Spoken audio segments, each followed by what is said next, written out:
So Apple WWDC has taken place. It was the first time they did an all digital format. So I'm going to be going over my impressions of the key events. So let's get started.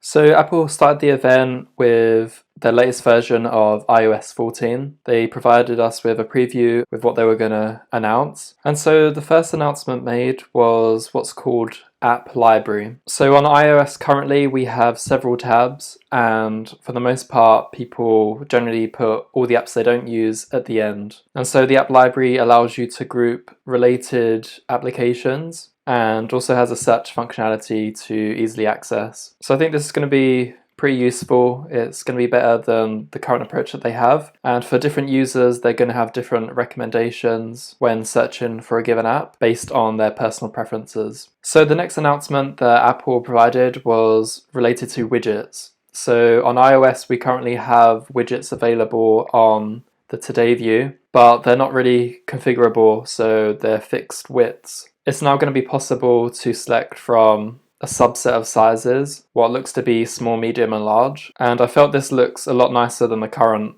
implementation. Now, to be honest, I'm not a big fan of having widgets draggable onto the home screen, but that is now possible. You can supply a widget on certain parts of the grid within the home page. So for those who come from an Android background, you're probably happier with this implementation. And so for me personally, it will take a bit of time to get used to. Now I thought the Smart Stack was quite interesting. It allows you to supply a range of different widgets, and depending on the time of day, the widget can change. And that can definitely be useful when you focus on different applications depending on the time of the day. So this feature may be targeted for individuals that are a little bit skeptical like myself, and who knows, maybe a week from now, the widgets will grow on me. So right now this is somewhat of a limited feature, but they demonstrated a video being played and then minimized so that you can still access other applications such as Notes and browse with other apps. So for anyone who has Apple TV, it can be very useful to view a video and then perform another action at the same time. I'm not sure if they can take other features in the future and extend upon this, but it's useful for a subset of individuals. So Siri has a UI refresh. It's a lot better in my opinion compared to what we had before. At least we can still view what we were checking out beforehand.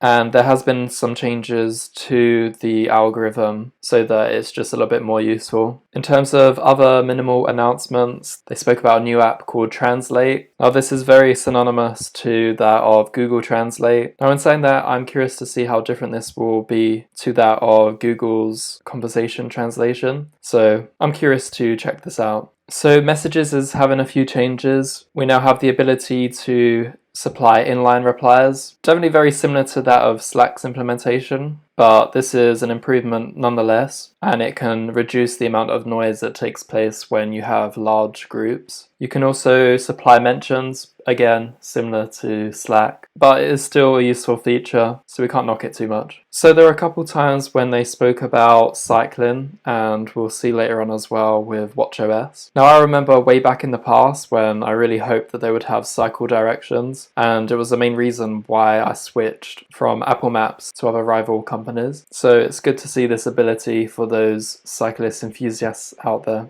Okay, so EV routing. For those with an electronic vehicle, I can see how useful this would be. For a given route that you supply, it shows certain docking points where you can charge your electric vehicle. And without a doubt, this feature is going to be more and more useful as more individuals have electronic vehicles going forwards. Now this is definitely a new feature. I haven't seen this implemented in the likes of other rival companies. So it's now possible to unlock your car with your phone. It uses NFC to open the vehicle, and of course you need a certain type of vehicle. In the demo that they supplied, they're using a BMW. My initial impression was, well, if I now lose my phone, I potentially lost my car. It does sound as though they have certain restrictions in place so that in such an event it's less likely for an individual to hack into your vehicle. And I guess the counter argument is that if you have a physical key, then you are carrying more items with you and thus more likely to lose one of the items that you carry. So the App Store. Now there was quite a big focus on the App Store. This was a developer conference anyway. Now I've spoken about some of the negatives of Apple in recent times. I'll attach a card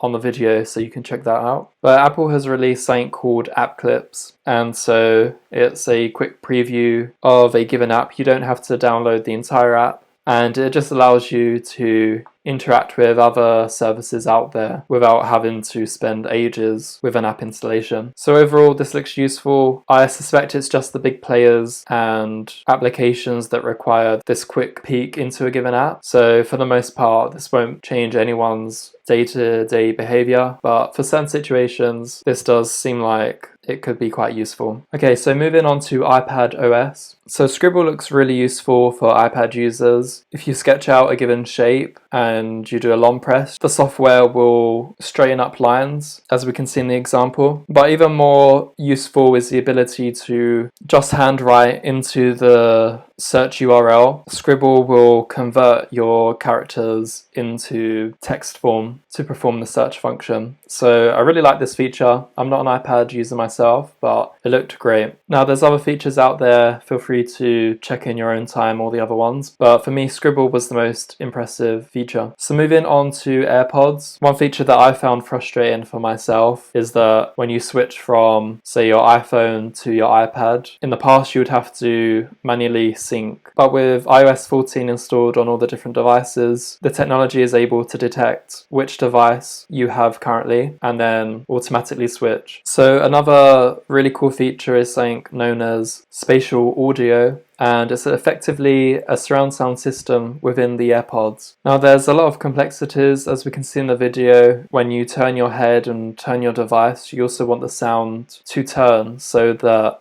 the positions sound the same each time. So two great features for the AirPods Pro, so I can't wait to test those out. Now, as mentioned earlier, with Apple Maps, the cycling ability is added to WatchOS. So for anyone who enjoys cycling and owns the Apple Watch, then this is a great feature, and it will probably encourage more users to buy the Apple Watch as well. Now, I did laugh a little bit. I would like to think that everyone knows how to wash their hands correctly, but I guess that's not the case, and Apple has provided with a notification on how long you should wash your hands. Now, if it encourages people to wash their hands for the correct amount of time, then that's great. One thing I would say is most people will probably touch their device and they hardly ever clean it. So some could argue that having the watch itself just increases the chance of viruses and bacteria that live on the surface. So the main announcement was the new operating system for macOS, and it's called Big Sur. They actually played a clip earlier on, so they dropped hints without many people picking up the hidden message. So for the most part, there's a lot of UI changes. There's more of a transparent visual for their icons, and we have some features which previously existed on the iPad which are coming to macOS. There's an icon update as well for all the well-known applications, and for the most part I was okay with these changes. You can see there's some exaggeration on the curvature of some of the icons, but that's probably something that we'll just get used to over time. Now there's quite a lot of references to that of privacy, and as usual poking digs at rival companies, which is typical fashion of Apple. And pioneering privacy protections, protecting user privacy. Safari was the first browser to introduce private browsing, but can introduce privacy challenges and privacy protections. Now on the screen we can see everything that was actually mentioned, so the key takeaways here was simply there's going to be new UI changes for the most part, and having Control Center for Mac. This already exists on iPhone and iPad. Somewhat strange to bring this to macOS, but I suspect in the future the two operating systems will converge into one. And who knows, perhaps maybe our MacBook Pros will be some form of variant of that with an iPad Pro, for instance. And then we move on to one of the largest architectural announcements. Historically in the past, Apple has shifted from the PowerPC and then switching to that of their Intel processors, and they will be switching to their custom, aka Apple processor. So there's pros and cons to this. Some of the pros is that it's now going to be possible to install applications from the App Store that were once only available on, say, your iPhone or your iPad, and so this is going to be useful for consumers and of course Apple itself. The downside is that for developers, they're going to have to support their applications to work on this new custom Apple chip and also the current Intel processors. Now, Apple does have some tooling to make this process more seamless, but it's more work for the developer. And there's also a 2-year transition period, and so it's only natural that some apps will perform better on their Apple processor and other applications will be better on Intel. So as a shareholder of Intel, definitely disappointed to see this move, but it was a situation that we were aware of for the last few months. And so for investors of Apple out there, we can see that the news was taken mostly positive for those that were trading with the company. Usually there is a drop-off after the WWDC announcement. Now, this video format is very different to how I normally supply my videos. For anyone that is new, I focus on dividend-based investing, and so if you're interested, do check out some of my other videos. So thanks for watching everyone, and with that said, I will catch you in the next one.